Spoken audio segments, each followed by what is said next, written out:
Why do some organizations move quickly, collaborate effectively, and execute strategy, while others remain trapped in meetings, approvals, and organizational silos? Very often the problem is not the people, the problem is the way the organization has been designed. For decades, organization design was treated mainly as a restructuring exercise, changing reporting lines, merging departments, or reducing management layers. But in 2026, this approach is no longer enough. Organizations must now be designed for speed, adaptability, customer value, scarce skills, and collaboration between people and artificial intelligence. In this video, we will explore 7 of the most important organization design frameworks and methodologies shaping leading organizations today. We will also explain how to determine which approach is right for your organization. Welcome to Duverse Consultants. Before discussing the frameworks, we need to correct a common misconception. Organization design is not the same as drawing an organization chart. An organization chart shows formal reporting relationships. Organization design determines how the entire organization works. It includes strategy and priorities, structure and accountability, governance and decision rights, processes and workflows, capabilities and skills, technology and data, performance measures, culture, and leadership behaviors. A structure may look logical on paper but still fail in practice because decisions are unclear, processes cross too many departments, capabilities are missing, or performance measures encourage the wrong behaviors. Successful organization design therefore begins with strategy, not boxes and titles. The central question is, what capabilities, decisions, and ways of working does our strategy require? Only then should we decide what the structure should look like. The first major development is the move from isolated restructuring to whole system operating model design. A modern operating model connects strategy to execution through a coordinated set of design choices. These typically include purpose, value creation, structure, governance, processes, talent, technology, data, performance, and culture. The concept of an operating model fingerprint reflects an important principle. There is no single ideal structure that every organization should copy. Each organization requires a distinctive combination of design choices based on its strategy, customers, regulatory environment, geographic footprint, required speed, digital maturity, and organizational capabilities. Consider a government entity introducing new digital services. Changing the structure of its technology department will not be enough. The entity may also need new service ownership, cross-functional governance, faster procurement, clearer data accountability, and new digital capabilities. Similarly, a company expanding into several countries must decide what should be centralized, what should remain local, and which services should be delivered through shared platforms. This is why Duverse Consultants approaches organization design as an integrated operating model exercise. We connect structure with governance, processes, capabilities, technology, and performance so that all elements support the same strategic direction. The second framework is value stream organization design. Traditional organizations are usually divided into functions such as sales, operations, finance, human resources, and technology. These functions develop deep expertise, but they can also create silos. A customer request may pass through 5 or 6 departments before it is completed. Each department may achieve its own targets while the customer still experiences delay and fragmentation. Value stream design looks horizontally across the organization. It asks, what sequence of activities produces value for the customer, citizen, or stakeholder? Teams and accountabilities are then designed around that end-to-end outcome. For example, a government entity could organize a cross-functional value stream around business licensing or citizen well-being instead of treating policy, digital services, operations, and customer experience as separate activities. A company might organize around customer acquisition, order fulfillment, or product lifecycle management. This does not always mean eliminating functional departments. Many organizations use a hybrid approach that combines functional expertise with end-to-end value ownership. Functions maintain professional standards, specialist knowledge, and capability development.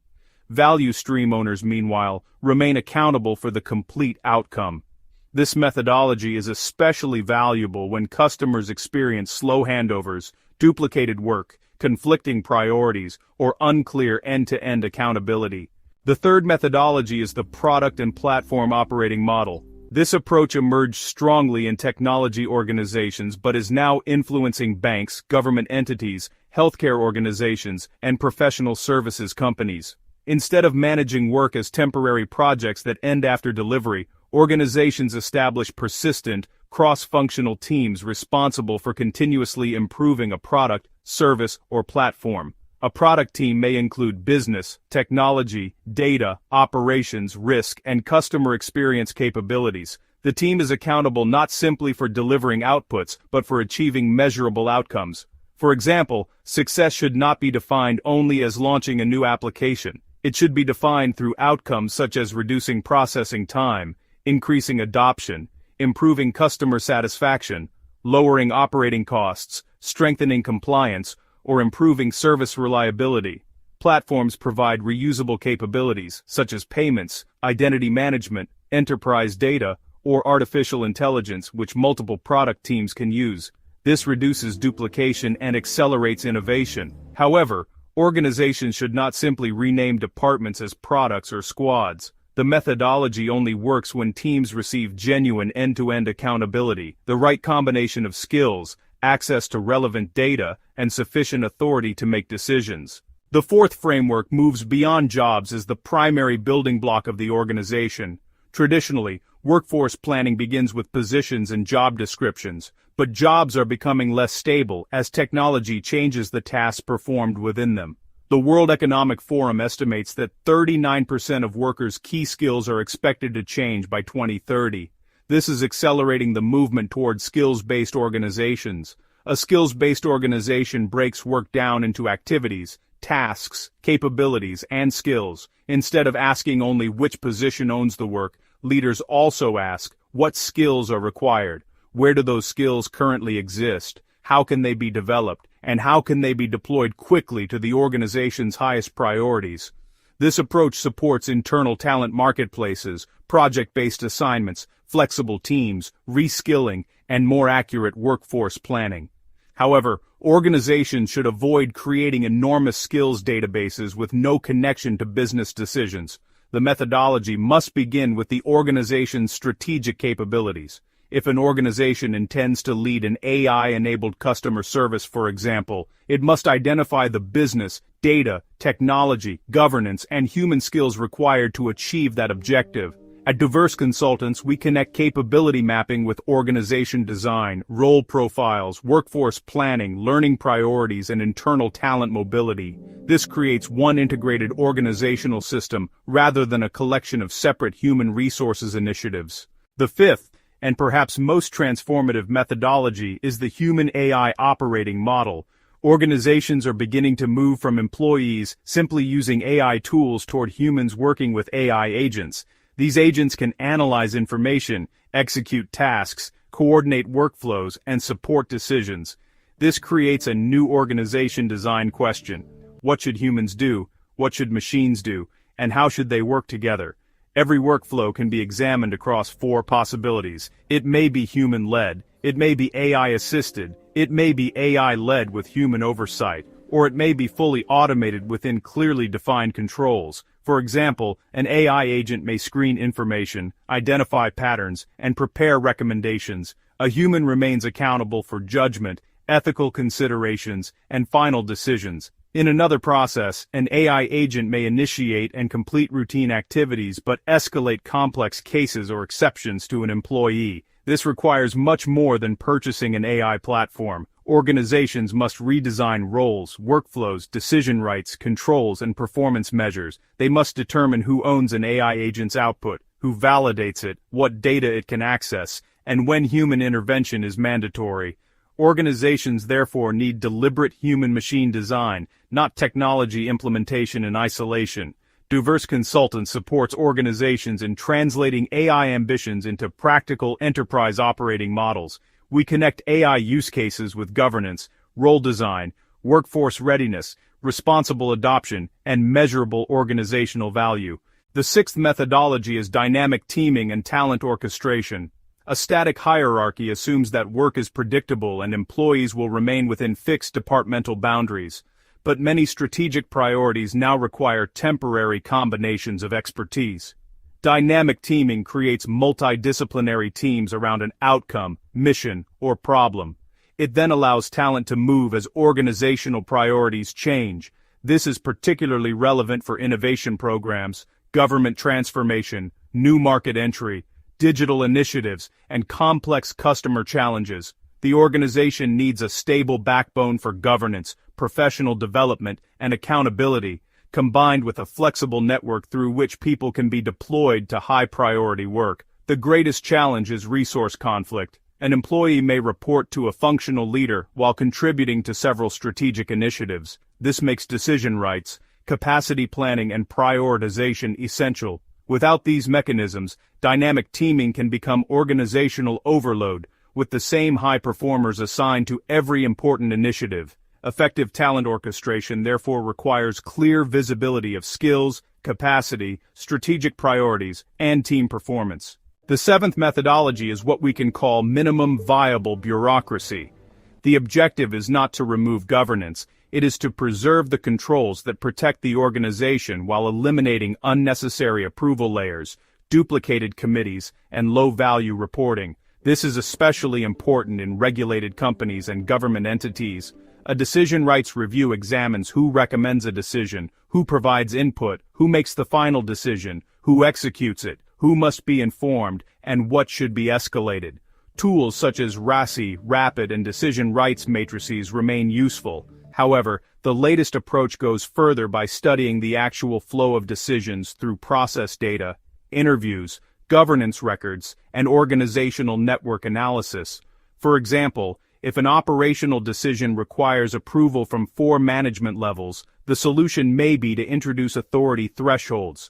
Routine decisions can be delegated, higher-risk decisions receive stronger oversight, exceptions are escalated through a clearly defined route. The result is not weaker control, it is faster and more intelligent control. At Duverse Consultants, governance design can include decision authorities, committee structures, mandates, escalation paths, delegations of authority, and accountability frameworks, all aligned with the target operating model. So, which of these 7 methodologies should your organization use? The answer is rarely just one. A public sector organization might combine an operating model framework with value streams, capability mapping, and decision rights redesign. A technology-enabled company might combine product teams, shared platforms, dynamic talent deployment, and human AI workflows. The appropriate combination depends on the organization's problem. If the problem is unclear accountability, focus on governance and decision rights. If the problem is slow customer delivery, focus on value streams and cross-functional product teams. If the problem is workforce readiness, focus on strategic capabilities and skills. If the problem is AI adoption, focus on human AI work design. If the problem is excessive organizational complexity, focus on operating model simplification and minimum viable bureaucracy. The most dangerous approach is beginning with a preferred structure before diagnosing the real problem.